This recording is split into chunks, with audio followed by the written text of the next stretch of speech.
Hey, what's going on, guys? Thanks for tuning in to Wingate Solutions. I hope you're doing well. So I'm out in the woods today, zeroing a few rifles and testing a few things. I figured I'd bring you guys a quick video, trying to stay consistent with getting you guys content. And this is going to be kind of a first impressions video on a new optic I'm messing around with, and that is the Arken Optics LH-4 4-16. All right, before I forget, at this time I have zero affiliation with the guys over at Arken Optics. I don't really know much about the company, and I bought these scopes with my own money. So I got these because I really like the feature set they have, and I'll get into that in a second. But I really was looking for a cost-effective, like budget option for guys that want to get a scope that has a lot of features that are well thought out without spending a ton of money. Also something that maybe could, reach into the category of being an alternative for me, with the primary arms GLX 2.5 to 10 being discontinued. And you guys that have been watching the channel for a while kind of know that that's one of my go-to scopes. So see, having something that's like a third of the price of that, which packs a bunch of features, to me is kind of cool. So that's kind of the reason why I wanted to get one of these and test them out. And also because primary arms is discontinuing that model, hopefully coming out with an alternative or a new version here in the future, but I have zero information on that. I'm just a little guy. But anyway, Arken Optics, again, I don't really know much about them. I know a lot of guys like them for the price point. They have some cool features specifically for long range shooting or precision shooting. So I know a lot of guys will get one of those Arkens as kind of a gateway into PRS shooting, things like that, where they don't want to drop a couple grand on an optic. The features it has kind of packs a punch or punches above its pay grade, for a lot of guys from what I've seen. But this is my first actual experience running an Arken optic personally. So this version was the first one that kind of got me kind of excited or interested in the brand. And that's because I like having some of these features. All right, so I'm going to kind of do an overview on why I decided to get this optic. So one thing that sold me was the capped turret design on these. I really like capped turrets on optics. At the very least, I want locking turrets, but I also like just having capped turrets, kind of set it, forget it. I zero them. I don't really dial much. I'm doing more holdovers than anything with these guns here. And I really do like the reticle. I'll get into that in a minute. But having a turret that's capped like this, awesome. I still can remove it and dial if I need to. I'm not going to get crazy into testing on these as far as like the tracking goes. I know there's other guys that have already done that. And maybe in the future I will. If I see any tracking issues, I will definitely let you guys know. But so far so good. So one of the things I absolutely love about these turrets as well is the toolless design for resetting the zero. It's really awesome. So you can just use your finger or a coin if you had to, if you tighten them down a lot. And you just turn this little dial. Sorry, I'm off camera. Pull that off. Slip the turret, and you put it back where zero is, and then you just screw it back down. I love how fast these are. If you guys are around a lot of optics, you know how annoying it can be to zero some of these optics, like the primary arms GLX 2.5 to 10 that I love. Great scope. I absolutely hate zeroing those turrets just because they're a pain. You gotta have 2 Allen wrenches. They're tiny. You could, in theory, strip any of those out after doing it a lot, or if you torque it down too much. It's just one of those things that I'd rather not have. I really like this simple style. It's kind of old school because a lot of other scopes have had this style. Usually you have to use a coin or a Torx wrench or an Allen wrench. I like that these are finger adjustable, or removable rather. So I think they knocked it out of the park on the simplicity of these turrets, at least for me, for what I use it for. All right, so some of you guys that have watched the channel for a little bit know that I absolutely love like mid-range variable powered optics. I know some guys get kind of weird about that term. I don't really care. LPVOs are 1 to something, and then there's no really other category for other magnification ranges. So I'm cool with adopting the term MPVO. I know some guys don't like it. They say it's made up, but it's like every term is made up until guys normalize it. So to me, I think it works calling something an MPVO, because it just means mid-range, like 3 to 9s fall into that, in my opinion, 2 to 10s, 2 to 12s, maybe 3 to 18, something that has a lower magnification end on the bottom end and doesn't get up you know, let's say more than 18. And it kind of fluctuates. There's a scale. I don't think there's any hard set rules on that, but you guys understand when I say MPVO, that's what I mean. So I'm cool with it. Along with those turrets being awesome, this thing has side focus, really cool. It has illumination. I think it has 6 settings, perfectly fine for like a hunting scope or a magnified scope. I don't need like crazy daylight bright or anything like that. It gets more than bright enough for like dusk or dawn applications for this type of optic. So it's cool that it has it. All right, let's talk reticles real quick. I'm pretty sure they have 4 different reticles for this optic. 2 of them are MOA variants, 2 are mil variants. I run mil. It's personal preference. If you're going to just be getting into running magnified optics, I recommend going right into mil reticles just because they're more popular. There's going to be more options for you on the market. So just learn mil, just so you're not learning a little more outdated style of reticle. MOA is still perfectly fine. If that's what you're used to, it's cool that they offer this in 4 options.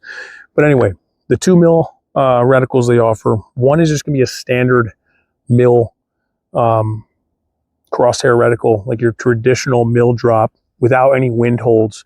I think that's the VHR. And then I have the VPR, I believe. Hopefully I got that right. If not, I'll correct it in here. The VPR is a mil reticle that's kind of more Horus type, so it has the windage holds. And I really like that style when I'm not dialing as much. So if I'm doing a lot more holdovers, I like having the Christmas tree style reticle. So that's what I went with the VPR, but it really is personal preference. Some guys don't like it being cluttered, or they think it's too busy having that style reticle. And that's why they came out with just a standard mil version too. So I think that's pretty cool. Kind of give different flavors for different guys. So Arken, if you somehow stumble across my video, one thing that I would like to see will be this exact feature set. I know this is just a first impressions video. I really haven't put it through its paces enough to like fall in love with the optic, but the features and everything so far, I really like. But if you made an optic like this in a 2 to 12 flavor, or 2 to 10 would be okay too, I would absolutely love it, and I'd buy a bunch because that's the magnification range that I typically like. So if you made this optic in a 2 to 12 with a good size eye box and good eye relief with a well-designed first focal plane reticle, oh man, it'd be awesome. That would be like kind of my dream scope. I love cap turrets. I like first focal plane. I like that it has usable illumination for the purpose of this optic. I like the side focus. I think that would be an amazing budget-minded SPR style scope for a lot of guys, especially paired up with like a dot on top. That'd be perfect.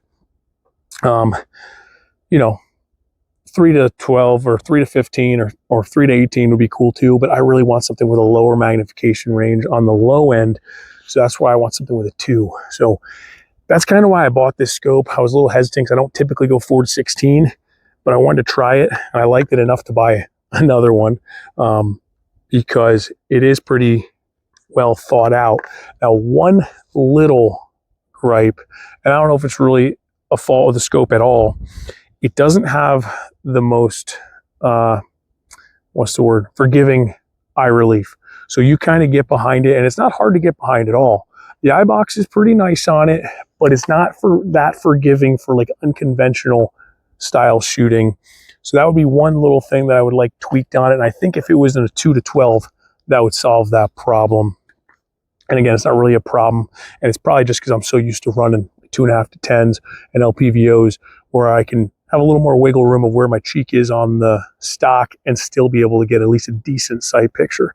So this one is a little more sensitive for that, you know, and I'll give you guys more feedback on that as we go, as I use it and test it and run it and gun it a little bit more. We'll see. So far I like it. It's just that's probably the only con I've had, just comparing it, you know, apples to oranges to some of my other setups. But anyway, I really like the reticle. I like the first focal plane. It is a little fine at 4 power, but that's kind of the nature of the beast. It's kind of hard to design first focal plane reticle and magnification range like this that's still going to be like really usable at 4x and not be too thick and busy at 16. So I think they did a good enough job. There's pretty heavy stadia lines, 3 of them on the 9-3 and the 6 o'clock that draw your eye to the center. So it works really well even at 4 power, and obviously when you crank it up to 16, I think they designed it very well for precision style shooting. So I really do like this reticle design, and it's a pretty lightweight scope. It's not big and chunky. I know some of their other optics are kind of known for being like, you know, sledgehammers because they're kind of heavy and robust. This one is a little lighter, so I would like to do a little more testing down the road to make sure it can handle some like normal everyday abuse. Being that it's a lightweight scope, I don't know if that means it's thinner or not going to be as durable. We'll kind of see in longer testing. But yeah, anyway, just wanted this to be kind of a first impressions for you guys. So far, I really like it. I'm going to be running this on my deer rifle this year. So a little sneak peek of that guy, just a 308 Ruger American and Sharps Bros chassis. Got a can on it, and one of these 4-16s. I think it's going to do pretty well. All right, guys, I'm going to wrap this up before it gets too dark. I just want to give you guys a first impressions video on this Arken Optic, and this whole rifle is probably going to be getting a lot more testing on the channel, so I just want to kind of showcase a little bit. But got a new barrel in this thing too, 18-inch Odin Works, 3-gun profile, rifle length gas system barrel. Kind of a medium profile barrel, so real handy for an 18-inch. And I'm going to test it a little bit more. I haven't done any group tests on it, and that'll kind of make me love it or hate it. So we'll see how that does after a little bit more break-in. And I'll be doing some more suppressor content coming up as well, because I really want to get that series going along. I know some guys really like seeing that stuff, so I will be testing some more suppressor content for you guys coming up. But anyway, if you enjoy this content, go ahead, hit the thumbs up, that like button, subscribe if you're not already, share it with your buddies, and comment down below. I really enjoy reading your comments. I want to see your feedback. What do you guys think of these things? You want to see more content on SPRs and magnified optics, that sort of thing. And I know it's not that in-depth. This was kind of me just kind of going over my thoughts on getting this thing, kind of giving you guys something. But anyway, if you have any questions on it, let me know. I'll put them in a follow-up video, or I can answer them down in the comments. And if you want to support the channel any other way, head over to the website, link down in the description. We make handmade rifle slings and some other nylon type gear. Anyway, guys, I really appreciate you. Until next time, get out and train.